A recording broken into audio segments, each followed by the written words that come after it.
People have been hearing that there will be a cure for type 1 diabetes for ages. It's always, there will be a cure in 5 to 10 years, which has been said for the last 30 years. At this point, so many people have become jaded that there will ever be a cure, and some worry that there's just too much money to be made in this industry for a cure to come about. Well, after today's conversation, I think many of you will leave with hope. I know that I did. Today, we're getting into a bunch of companies working on a cure for diabetes, and in just the last few years, many of them have cured people with type 1 diabetes. Welcome to the show. I'm Justin. I have type 1 diabetes, and on here, I talk all things diabetes tech, news, and management. Fellow T1D and journalist in the diabetes cure space, Ginger Vieira, came on the show to share more on all of the innovations going on in the diabetes cure space. She tells me why so many people are jaded about a cure, why there is incentive and money in a cure for type 1, and she dives deep into a bunch of cures and approaches going into the space, from some that require immunosuppressants to others that don't require immunosuppressants. Ginger's also an author. She's got a great YouTube channel with videos on cures, and she's been a journalist in this space for years. She's not here on behalf of any of these companies. She's on behalf of herself. Ginger and I have both worked with the company Diamyd Medical, which will come up in this episode. I do want to let you know about a documentary that just dropped on Friday. It is called A Community Ignited. I produced this in Los Angeles. I caught light of these incredible volunteers that were gathering and delivering supplies across Los Angeles during the fires. It's an incredible story. I spoke with people affected by the fires, the volunteers themselves, someone who worked in a diabetes office to help people get medication, and Medtronic supported it by giving us funding for the production. Please go check it out. We'll also be playing the trailer for this, the open of the video at the end of this episode, so make sure you stick around. Keep in mind that anything you hear on the show or on any of my platforms is not medical advice and is for educational purposes only. Always consult with a physician before making changes to your healthcare. Ginger, welcome back to the show. I'm so excited to have you here because your YouTube channel, you have so many videos about what's going on in the cure world, and I'll admit, I know a little about a lot, but I'm excited to learn a lot about all of it. So thanks for coming on. Thank you for having me, Justin. I have been writing about type 1 diabetes research and news for 20 years. And through that, I've had the privilege of being face-to-face with many of the researchers and CEOs that are part of this mission to cure type 1 diabetes. I think the thing that I hear all the time is that people, for the longest time, have heard in 5 to 10 years there will be a cure, right? People, maybe 50 years, people have been hearing that. Yeah. What's your relationship to that statement? Oh, I was told when I was diagnosed in 1999 at 13 years old, I was told, 5, 10 years. I got that exact line. And now that 25 years later, now that I have had the opportunity to interview the CEOs and the researchers, I've interviewed Doug Melton. I get to meet him in real life. And if you don't know who Doug Melton is, his son was diagnosed as an infant with type 1. And he used to study, it was frogs, I think. He was studying frogs, and his wife was like, you got to do something else about this. You got to do something about this. And he shifted his entire focus in research to trying to produce a insulin-producing cell out of a stem cell, right? And then mass produce that. And so he founded this company called Sema. I know I'm getting ahead of myself, but he's like a celebrity to me, right? And so I've had the opportunity to learn the much deeper details of what it takes. And it took him 20 years. 20 years. Wow. To nurture. I was like, what are you even talking about when he's describing it? It took him 20 years to basically take that stem cell and nurture it into a cell that produces insulin.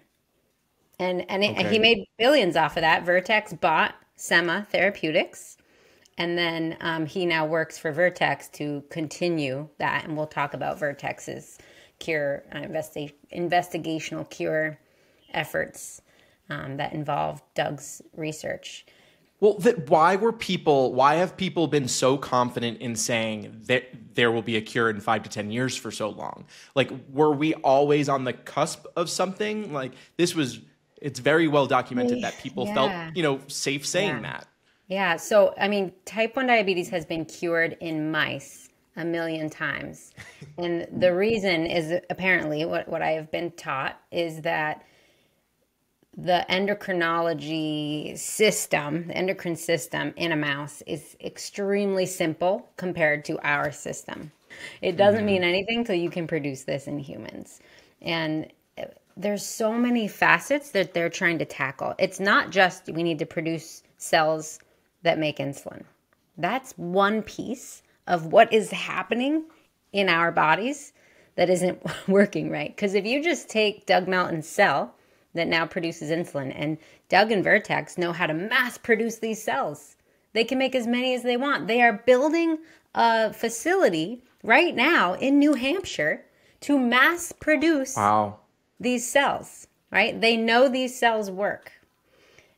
What they don't know how to do yet is protect them from our immune system, right? And there's immunosuppression drugs. And I know we're going to dig into some of these specific companies more, but you and I do not want to trade off, as nice as it sounds, we do not want to trade off producing our own insulin for a lifetime of immunosuppression drugs. The trade-off is not worth it. Yeah, and we're going to get into all of the specifics because I want to understand all of that. But before we get there, so many people are jaded that there will ever be a cure. Many of them are listening. What would you say to them? You've been in this space for a while. You've seen a lot. What would you say to them that, as to why there is hope here? Yeah. I mean, well, let's start with why they're jaded. They think that all the big pharma companies are making their bajillions off insulin. At this point, they're not making very much money off insulin. They're not. They're focused on GLP-1s and everything. Yes, they are making their money off so many other things. And they would make money off a cure. Because first of all, if let's say next week a cure for type 1 diabetes is FDA approved, we're not going to all have our hands on that cure even within the next 5 years. You know what I mean? Like, it's going to take a while to get around. Insulin is still being used by 30 million people in the US who have type 2 diabetes. Now, okay, 30 million have type 2, not 30 million are using insulin. But type 1s make up I don't know where the stat is now. Last I saw it was 1.7 million in the US. Yeah. The pharma companies can survive without us because they have 30 and a future of 50 million people with type 2 diabetes, many of whom are going to continue to need insulin. They don't need us to thrive. They really don't. And they have all these GLP-1 medications and many more coming down the pipeline that are making them the big bucks. So let's stop with the money thing. It's just silly once you understand the deeper workings of how these companies are making their bajillions of dollars.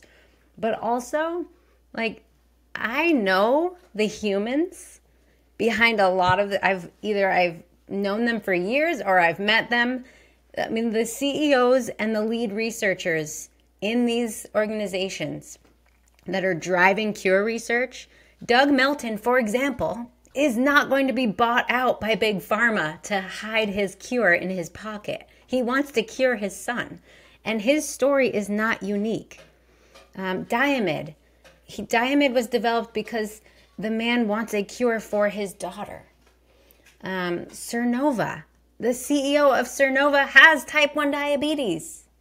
These people are not going to be bought out by Lilly and Sanofi so that Sanofi can keep selling Tresiba or whatever it is they sell. I can't even keep track. I think that's Novo Nordisk. Forgive me, Sanofi. Okay, so that's my rant. I'll just stop there. So many people in this business are affected by diabetes and they want the best for us. I and feel they want the best for their children and themselves who are living with it.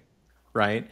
So before we get into the approach all of the different types of research are doing, I kind of want to start at the basics of what diabetes is, type 1 diabetes, or what the problem is that we're trying to solve. So can you just explain to everyone what causes type 1 diabetes? What is the biological issue that is not allowing us to produce insulin?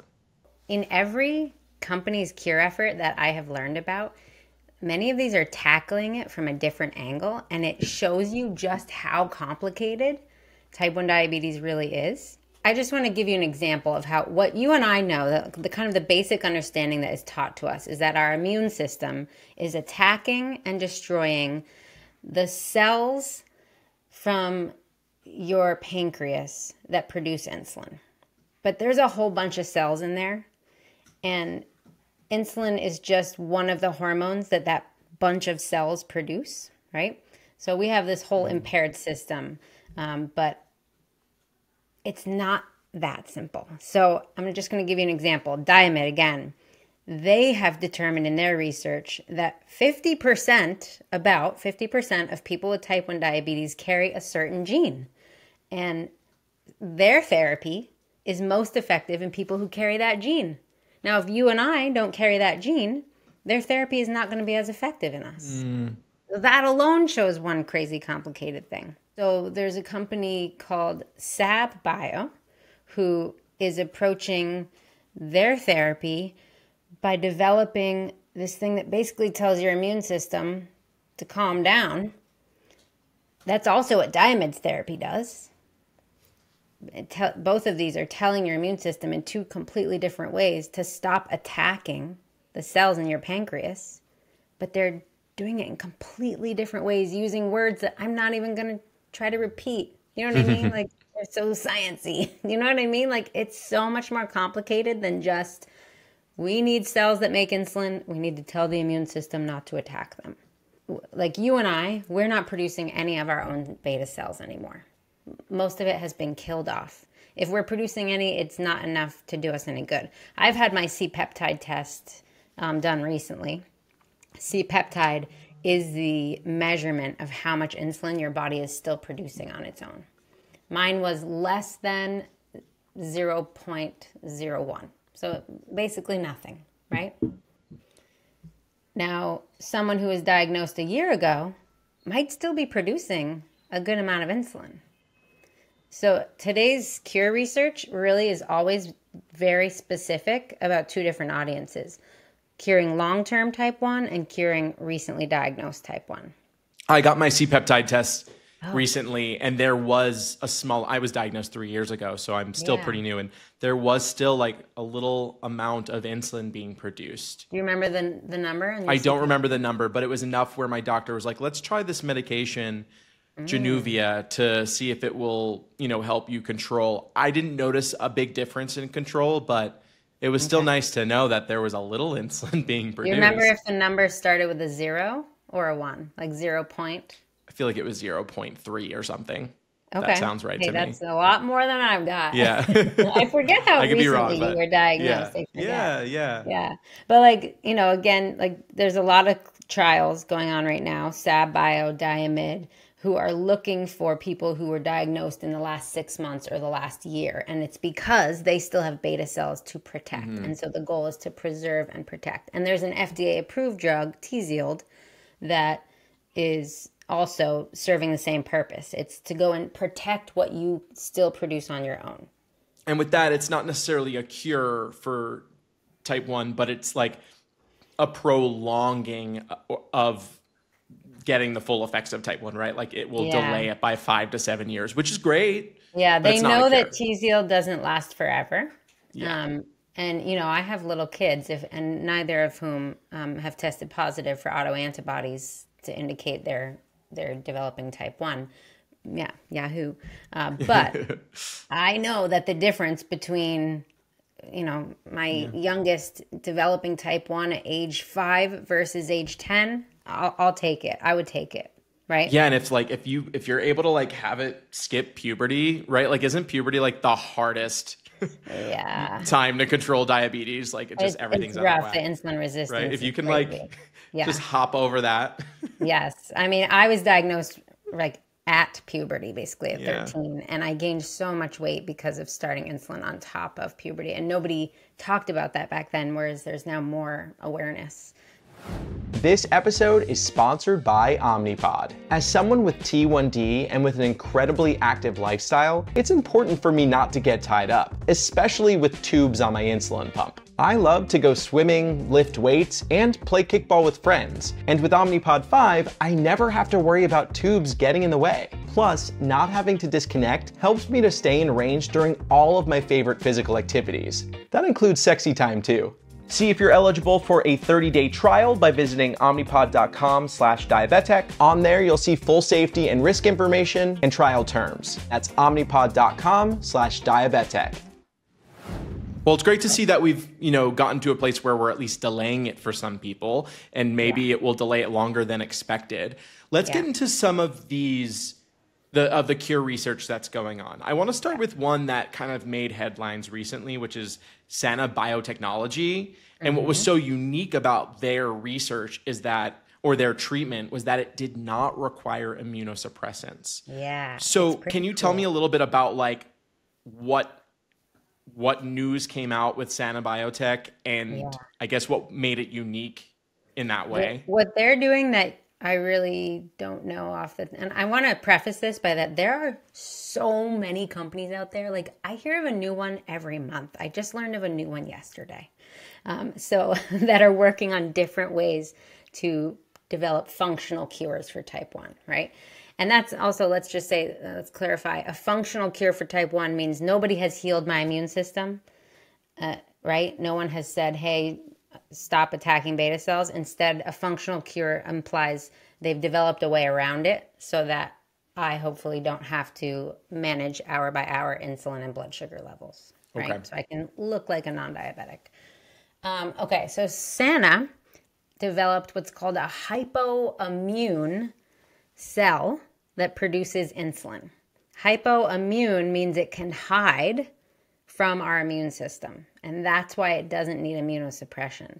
So they've taken stem cells and they've poked and generated and done their crazy thing to it and developed a cell that produces insulin and can disguise itself from your immune system.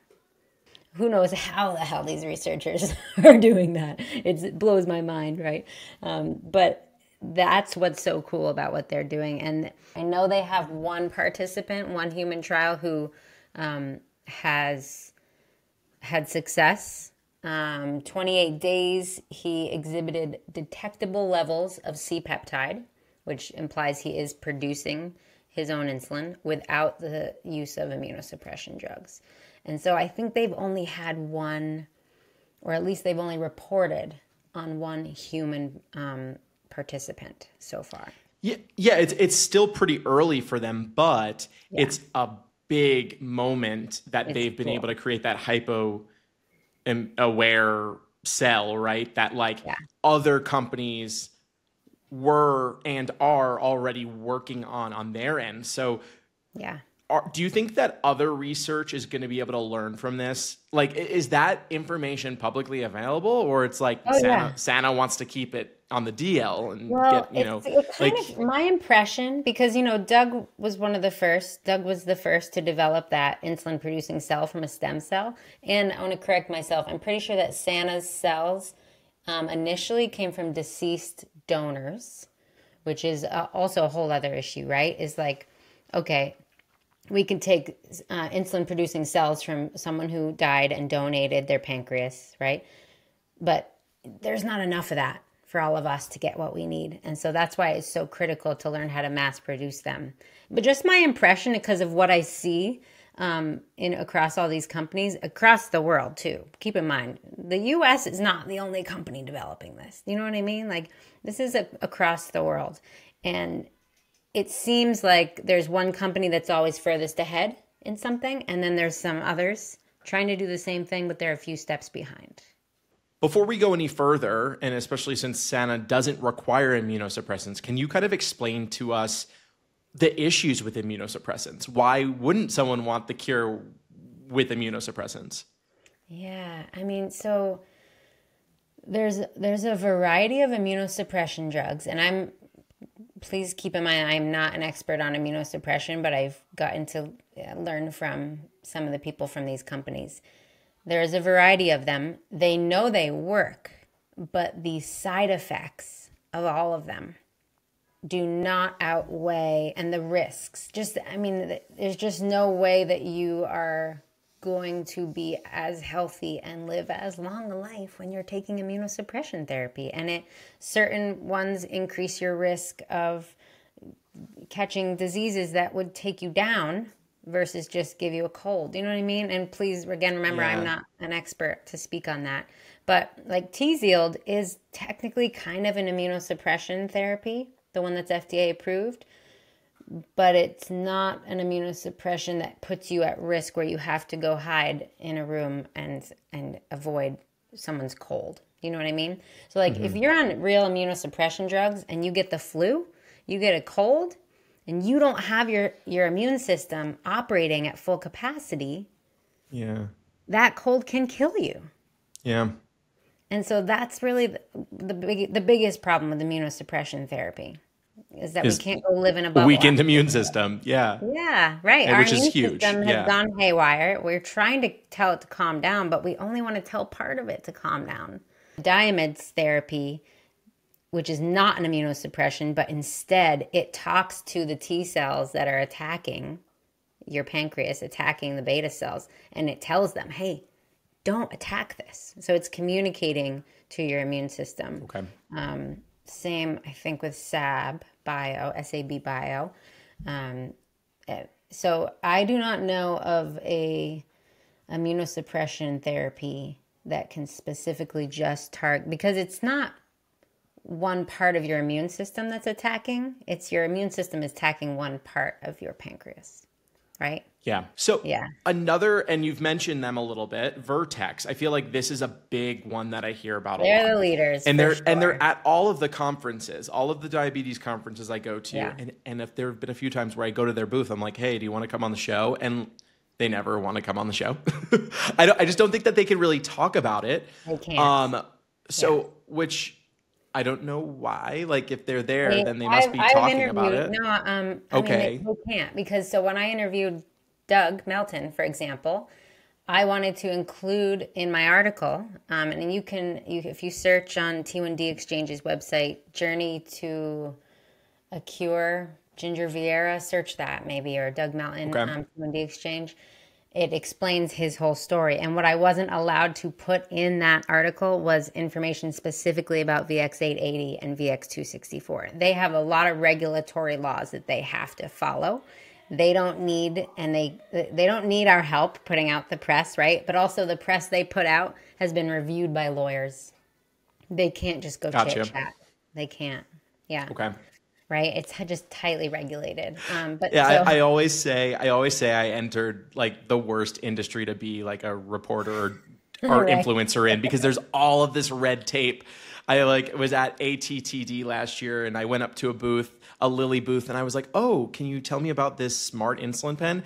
And they looked at my badge. They were like, "No, you're from the US. We can't talk to you about it." I was like, "This sucks." It was just, it's an interesting industry to be a part of, especially trying to report on a lot of things that companies aren't necessarily allowed to talk about because there isn't a clearance for it yet. But I know that you do know a lot about Vertex because you've talked about it. There's two different therapies, and the first one, go ahead. VX880 and VX264. So VX880 is the one that you've seen the most in the news because it's the first one. They are using...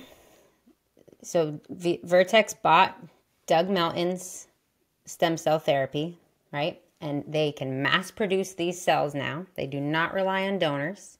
The problem is that they don't have a way to protect those cells yet. Now, VX264 is aiming to do that, and we have not heard the results on the clinical trial yet of how that's But those are supposed to come out early this year, right? So it's still They're probably going to sit on it till ADA is my guess. Or ATTD. Well, that's more tech focused, but maybe it's ADA. Yeah, I bet they're going to hold it until ADA. Okay. But that's just me speculating. I don't work for T1D Exchange or Vertex. So VX880 is a combination of immunosuppression therapy and the cells, because what they wanted to do first is make sure the cells work. They need to see that the cells work with a tried and true immunosuppression drug. So that's why that first trial that they're recruiting for is only allowing participants who are suffering from severe hypoglycemia, people who are struggling to get through the day. And you have to keep, and they did lose, unfortunately, 2 participants to causes unrelated to VX-880, because you have to remember that these people were struggling with their health. Like, they had a multitude of health issues, and they lived with diabetes for decades. So that's really, we often think that trials want like really perfect, healthy participants. The FDA doesn't want you to put risky medicine into someone whose quality of life is great, and then your medicine might decrease their quality of life. And immunosuppression therapy would decrease our quality of life, right? My quality of life is very high. Type 1 diabetes sucks, but I can live a big, full life with it. They need participants who are struggling to live life, because the trade-off with the risks of immunosuppression therapy are worth it for that person, because their quality of life is currently so low. Does that make sense? Yeah, totally. And that's the case for a lot of these therapies in the beginning of their trials, until they increase the safety or they can determine the efficacy, right? But immunosuppression therapy is always going to come with that issue, because it's just not worth it for you and me. So what have been some of the successes or results of VX-880, the one that requires immunosuppressants? All of the participants who, there's 2 that passed. So I don't hold me on these numbers, but I believe there was like 12 or 13 in the first. I think there were 12, maybe. Okay. And then 2 passed like a year and a half ago or so. And at the beginning of 2024, they announced that 2 participants had passed at the end of 2023. And so all of the remaining participants are insulin independent. There might have been 1 that was like almost insulin independent. So what they know is that VX-880 works. The cells work, that's great. Huge. Yeah. So now VX-264 takes that same cell product that they've developed, right? And then it's combining it with a device. People, and I was doing this too when they first were talking about it, we were all kind of thinking that this device was like an encapsulation, because Vertex did also buy ViaCyte, and ViaCyte had a capsule device that they were hoping would protect the cells from your immune system. But that is not what VX-264 is. I have been corrected and educated by Vertex that it is not the thing. The device is somehow protecting, or aims and hopes to protect, we don't know yet how it's working, those cells from your immune system. So they are eliminating the need for immunosuppression therapy. And this is a surgically implanted device. It's really small. I did get to see a photo, or I saw it in person once, because I got to go to the Vertex lab. It was pretty awesome. I want to go to the Vertex lab. Yeah. That sounds awesome. And with VX-264, are these new participants that they're using it on, or are they using it on no. the VX-880? No, patients? VX-880 is continued on, right? That trial will continue on. And Okay. I think they're even doing, new phases with new participants. Okay. And then VX-264 is a whole new set of people. And I think there were participation criteria for VX-264 was including people who were healthier. Yeah. The next one I wanted to get into was Sernova, because they have this very interesting method that's different than some of the other ones we talked about. They have a cell pouch that's implanted. Yeah. Can you kind of explain what that is and how that works differently? Yeah, this one is, so as soon as we hear the word pouch, we all think, oh, the pouch must protect the cells from your immune system. Again, I thought that too. It doesn't. So, and that's a bummer, but it means that, they have to still rely on immunosuppression at the moment. And I'll get into that in a minute. But the cells that they're currently using, so they have this cell pouch and they fill these kind of like, I forget the word they're using. There's these little spots in the cell that they load But first, they just implant the device, the cell pouch. And it's surgically implanted just in the abdomen, just under the abdomen. And then it needs to like establish itself for a few weeks. And then they basically like fill the spots in the pouch with the insulin producing cells that have been donated. What does the pouch provide? Delivering these cells in that manner, what's the pouch doing? Right. It's containing the cells in a cozy spot, basically. Because in VX880, they're going through what's called the hepatic vein. Usually when you're doing islet cell transplants, you're going through this portal vein that delivers the cells to the liver. Now, I don't know beyond that why, but the liver is where you're usually introducing insulin-producing cells to the body. So they are not doing that, right? They are introducing these cells starting in their pouch. That's different than how the other companies are doing it that we've talked about. I'm having Sernova on the show.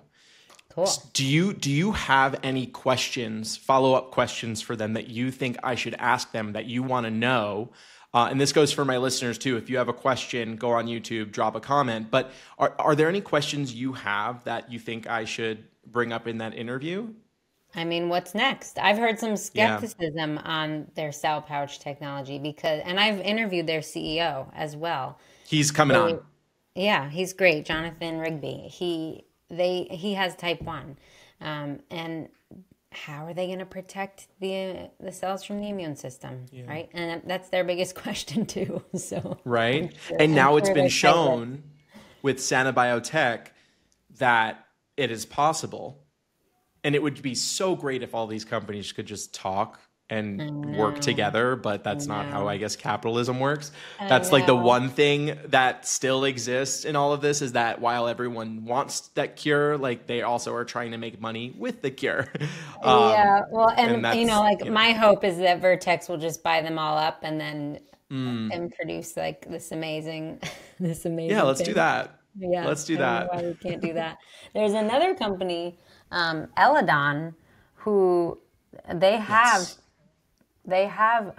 3 participants and 2 have already achieved insulin independence, and they're starting with transplanted cells, but they're not ever really talked about in the news. Okay. They put out a press release about the success of their product, of their therapy, on election day. So it kind of got drowned out. Not a good idea. Yeah, No. I mean, I feel like I heard about it. Eledon sounds familiar. What their drug is an anti-CD40L antibody, and it is an immunosuppression, but without any real side effects or risks. And interesting.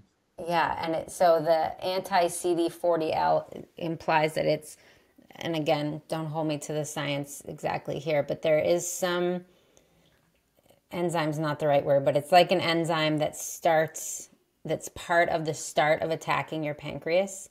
And their therapy stops that from happening, like way in the beginning. Do you know what I mean? The next thing I wanted to get into was this cure, or there were a couple, these 2 cures that happened in China that made a lot of headlines. It was this 25-year-old woman. She had reprogrammed stem cells from her own body injected into her, and she was producing insulin within 3 months and still was after a year. Yeah. I mean, that sounds promising. Also, the fact that she was 25 years old is interesting to me. It's not someone who's been struggling. I mean, she may have been struggling with diabetes, but it's not that typical person that you were talking about with these other trials of like, these are people who were in a really bad state, you know? She's young, and she's producing insulin. Do you know any more about this? What were immunosuppressants also used for? I believe they were, right?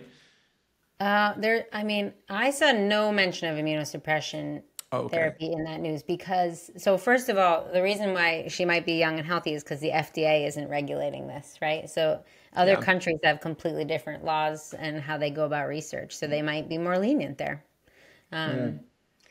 But what's groundbreaking about it is that it was using her own body's cells, right? Her own fat cells. And then they chemically turned those cells to be pluripotent, which means they can then take that. It's now kind of like a blank canvas, and then they can take that and turn it into a cell that produces insulin. But it still came from her body, right? So that that's body awesome. Technically shouldn't reject it in the same way that you'd reject an organ donation. That being said, I did not see real detail on how they were protecting it from the basic autoimmune attack. All the reports on that, it seemed like they were all taking it from one report, and it was just all the same thing. We weren't getting a lot of real detail. Yeah, only time will tell, I guess. We'll have to wait to hear more. Still exciting, but there's a lot more to find out there. So many people sent me that, being like, oh, it's just right around the corner. Me too. You have to remember that, like, okay, they did it in one person using that person's fat cells. Now, imagine that means, this sounds so promising, like, oh, great, so easy. Well, do we really have time for each one of us across the globe to go have our fat cells harvested, and then however long it took to chemically convert that into a cell that produces insulin? Like, even though this worked, I don't know if that's really a practical application to cure type 1 across the globe. Yeah, we need that ability to mass produce the cells for it to be. We can't all stand in line and wait around for 6 months while they chemically convert my fat cells. I'll wait 6 months for them to do it. Can you imagine what that's going to cost one by one? It's just not even, it doesn't to me sound really feasible. Today's episode is sponsored by T1D Exchange. You can directly make an impact on diabetes healthcare, treatments, and technology by participating in the T1D Exchange registry. It starts with a simple survey about your life with T1D, and it only takes about 15 minutes. After that, you'll have a personal portal with ongoing T1D study and survey opportunities. Plus, some of these studies even offer compensation. Signing up with the link in the show notes helps support my channel, and it allows me to continue putting out free content. You can sign up at t1dexchange.org/diabetic or click that link in today's show notes. Sab Bio, you've mentioned a couple times. Can you tell me more about that? Yeah, they're doing something really cool. Their clinical trials are going on in Australia because Australia's system is easier to work with, but the FDA accepts and embraces those results, and so then they can eventually come to the US to run their trials when they have more money, I would guess. Sab, there's currently a drug that is made using rabbit thymoglobulin, and it's a well-known drug that is used to treat a lot of disorders, but you can only receive it once. A doctor will not give it to you a second time because it could kill you. And that's called serum sickness. So this rabbit form of thymoglobulin, and thymoglobulin is it's part of your immune system, right? And thymoglobulin tells your immune system to calm down and stop attacking important cells. And we know it works in type 1, but it doesn't last forever, and you can only get it once. And the chance of serum sickness is pretty high because it came from a rabbit, not a human. So what Sab has done is they have used genetically cloned cows, and they have produced in these cows human thymoglobulin, which sounds crazy. Yeah, I'm following. Yeah.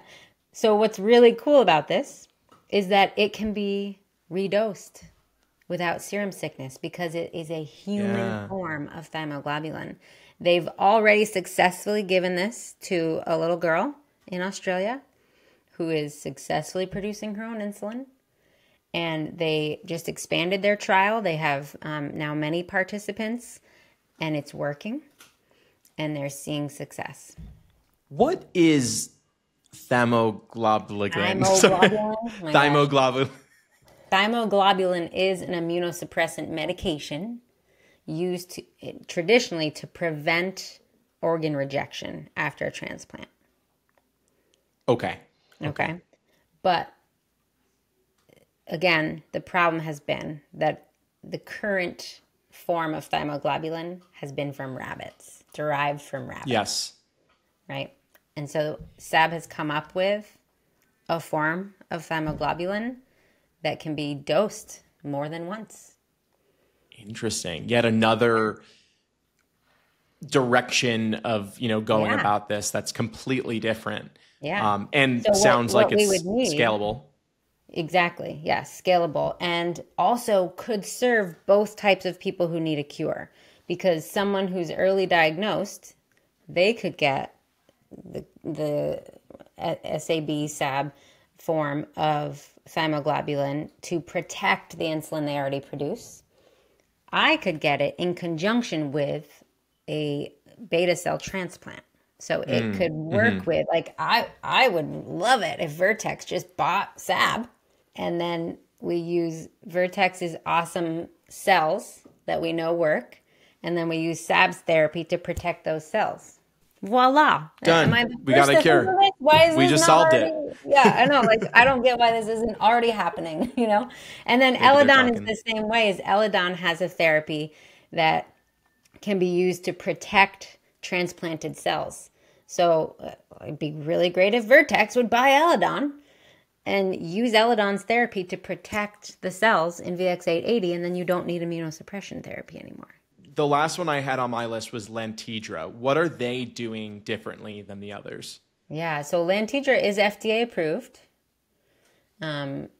which sounds crazy. It's like, oh, there's technically an FDA approved cure out there, but it's that does sound crazy. Really, it's for people who are really struggling, because it is lifelong immunosuppression, and it intends to eliminate your need for insulin or significantly reduce your need for insulin. It's coming from deceased donor cells. So it's not, they are mass producing it technically, but they're mass producing it for a very small population. Because this is not intended for all the people with type 1. It is for people who are really struggling to survive, really. And through Lantidra, have there been multiple people cured of type 1 diabetes? Well, I mean, it's now an FDA-approved drug. Yeah. So I can't say that I've seen in the news someone talking about receiving it. But it kind of was like a womp womp for a lot of us, because we can't use it. That's something interesting to look at a little bit deeper as to how this FDA-cleared treatment is being used by and who can use it, right? It's clear. Yeah, it's cleared, right? It's truly for people who are struggling to survive.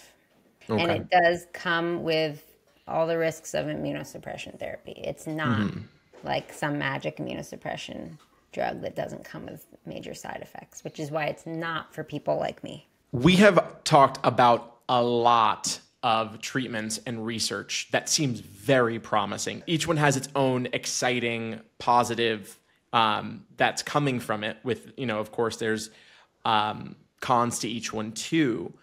But when it comes to all of these successes that we're seeing now, are we seeing a lot more successes now than we did, say, the last 20 years when we were hearing about all these mice? Like, have we entered a new period of a cure? Yeah.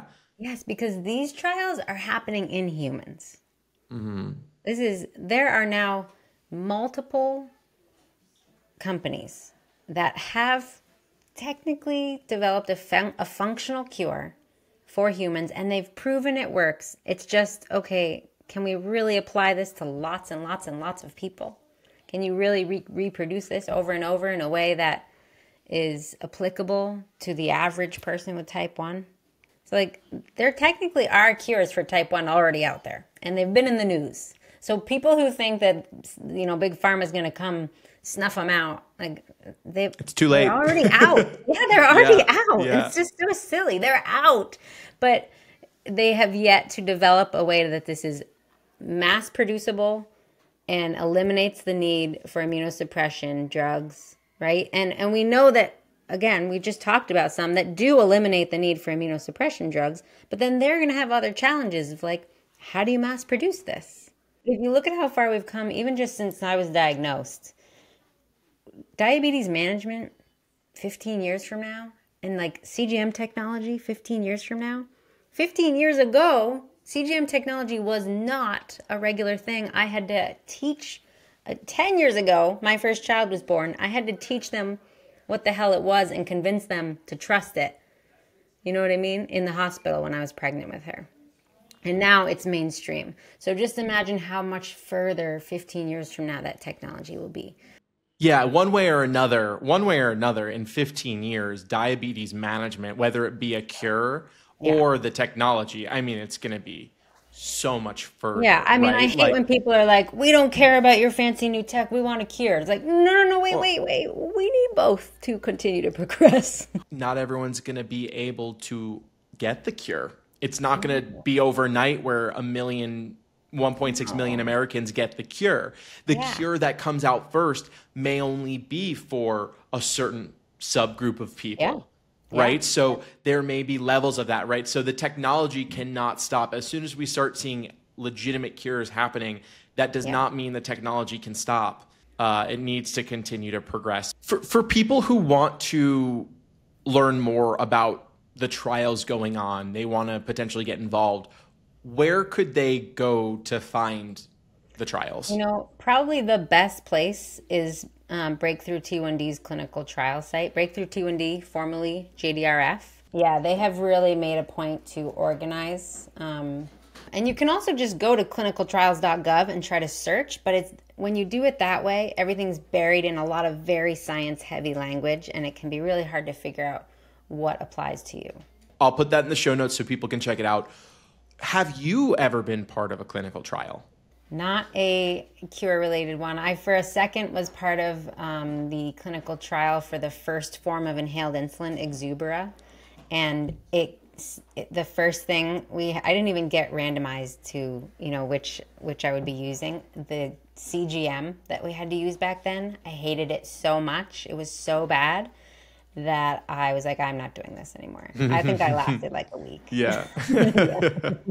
This was fantastic. I've learned so much about what's going on. It gives me hope that, or just like, it has shown me that there's so much going on, that people are working on this, and there's been so many advancements. I mean, it's great to hear. And it's also great to hear that specifically right now, we've entered this next step. Yeah. So, I mean, it's huge. It's very exciting. There's also going to be more and more therapies coming out. Like, I know they're working on therapies that we take along with insulin. It's kind of like talking about Ozempic and type 1 diabetes, but therapies that are being developed specifically for people with type 1. Yes, there's so much promising work going on, and it's amazing to see. Ginger, thank you so much for coming on the show. People can go find you on YouTube, Diabetes Nerd, if they want to learn more. You really dive deep into a lot of these cures and beyond that, right? Yes. Cure research, and I'm not fumbling over all the science in those because I'm really clear on what the heck I'm trying to tell you. Yeah. So, thank you. Check it out. Great. Thanks for coming on. Okay, now I want to know, after all of this, what do you think? Do you think that there will be a cure soon? Do you think that a cure is possible? Are you less jaded? Let me know in the comments on YouTube, and I really do hope you give our documentary, A Community Ignited, a watch. It's on my YouTube channel, and I'm going to play the trailer right now. And also, if you enjoy it, why don't you give it a share too? All right, enjoy, and I'll see you next week. We've all wondered about those what ifs. What if there's an earthquake, a hurricane, or a fire? For most of us, it's a difficult thing to comprehend, but for those with chronic illnesses, it could mean life or death. We were moving out of an apartment, and a friend called and said, you need to come home. There's a big fire. Wildfires around the Los Angeles area. The Palisades fire. The Hughes fire. The Eaton fire has burned 14. I texted my roommate. She very calmly was like, okay, so if we have to evacuate, what do you want me to take? I said, get my diabetes supplies. We were getting evacuation orders. Nobody really knows if another fire is going to break out. When I got close, they said, you can't go any further. Another policeman said, you cannot go up. All I could think of was grab the insulin. I had a glucose monitor, but my insulin pump was dry. It's life-sustaining medication. Your insulin's gone. You're going to die in 5 days. On January 7th, California declared a state of emergency. We know at least 15,000 structures have been lost. Entire cities were decimated, leaving residents displaced and many of them losing their homes and medical supplies. It's a constant battle just to get life-saving supplies. It shouldn't be like this. I got a DM saying, I lost my house. Can you connect me with someone who has insulin? And as soon as I got that message, I was like, oh, this is gonna be big.